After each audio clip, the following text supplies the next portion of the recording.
Hello everyone, welcome back to my channel. आज आपण बघणार आहोत पनीर चीज पराठा। तर हे पराठे बनवण्यासाठी मी इथे 150 ग्राम पनीर किसून घेतलेला आहे। त्यामध्ये मी चीज टाकून आणि ऑरेगॅनो टाकून घेतले। त्यावरती आता मी हे चिली फ्लेक्स टाकून घेते आणि टेस्टनुसार मीठ टाकते। तुम्ही यामध्ये तुमच्या आवडीनुसार भाज्या टाकू शकता, पण मला हे पराठा प्लेन ठेवायचा होता, त्यामुळे मी इतकंच टाकून घेतले। आणि आता हे मिश्रण मी चांगलं असं मिक्स करून घेतलेलं आहे। त्यानंतर मी इथं पराठ्याला लागणारं पीठ मळून घेतले आणि इकडे कोथिंबीर मी कट करून घेतली आणि काही तीळ घेतलेत। मी पिठाचा काही भाग घेतलाय पराठा करायला, तर त्यावरती मी तीळ लावून घेतले आणि कोथिंबीर लावून घेतले आणि ते थोडंसं मी प्रेस करून घेते।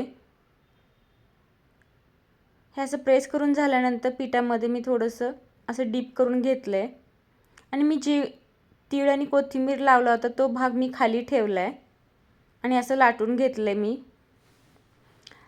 त्यानंतर मी हे चीज पनीरचं मिश्रण आता हे ट्रायंगल शेपमध्ये मी करून ठेवून घेतलेलं आहे। तर चांगला ट्रायंगलचा शेप मिळण्यासाठी मी थोडंसं आणखीन स्टफिंग भरले त्यामध्ये आणि याला थोडंसं पीठ लावून मी हे ट्रायंगल शेप बनवण्याचा प्रयत्न करते।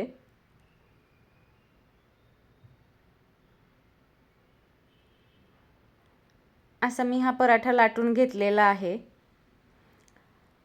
गॅसवर मी तवा गरम करून घेतला आणि त्यावरती मी थोडंसं तेल टाकून घेतलं आणि आता हे पराठा भाजण्यासाठी तव्यावर टाकलेला आहे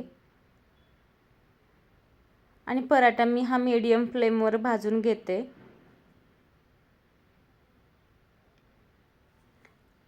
आणि हा पराठा थोडासा मी हा खरपूस होईपर्यंत चांगला असा भाजून घेते आणि तोपर्यंत मी दुसरा पराठा बनवत आहे इकडे भाजत असतानाच। आणि दुसरा पराठा रेडी झालेला आहे आणि हा दुसरा पराठा चांगला ट्रायंगल शेपमध्ये आलेला आहे। तर तुम्ही हे पराठा नक्की ट्राय करून बघा, खूप आवडेल तुम्हाला।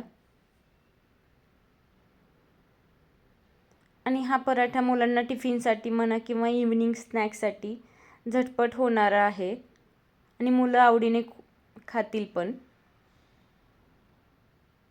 तर आता हा ट्रायंगलवाला पराठा असे मी 3-4 पराठे बनवून घेते।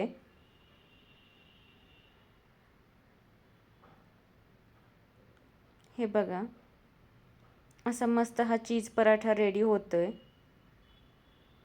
आणि थोडासा हा पराठा जाड असल्यामुळे याला चांगलं असं मीडियम फ्लेमवर खरपूस असं भाजून घ्यायचं। आवडल्यास लाईक, शेअर, सबस्क्राईब करायला अजिबात विसरू नका।